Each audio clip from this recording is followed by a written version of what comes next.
a lot has been made. Browns have a whole bunch of new pieces on defense, potentially as many as 9 new starters. And the question is, boy, is it going to take them a long time to gel? This is what one of those new guys who has played on a number 1 ranked defense, John Johnson, said about it taking a while for the Browns defense to gel. I don't think it's a concern, but it's definitely something that you got to be proactive about. And that's why, a couple of guys came this week, to stay on top of things before minicamp. And then going into training camp, we'll be firing more comfortable, and we can build that foundation so that we can actually, start working on this beautiful house that we're about to build. I think so. It's coming around. The first day I kind of, I was surveying, scanning, just feeling guys out. I feel more comfortable now just talking and making my presence felt. So it'll come, as we move along. But, yeah, I think it's just natural, just my personality. I love talking trash, competing. So I just like having fun, and it's going to pay off.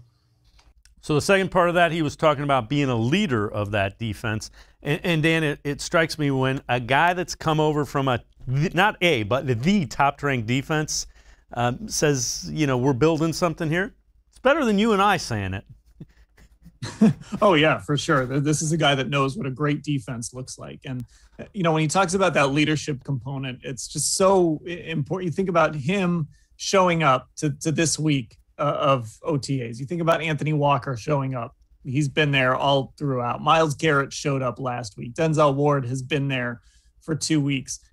We can overrate sometimes the meaning of OTAs and the work that gets done in OTAs. I don't think many teams actually do things that, if they win the Super Bowl, we're going to look back and say, boy, that all started in OTAs. But having leaders there, especially on a group that's, really trying to establish itself and establish their identity on the defensive side of the ball, I think it does matter that these guys get a little face-to-face interaction. They get some time with the coaching staff before they all go off on their summer breaks before training camp. I think it does kind of help settle things down before you show up at the end of July.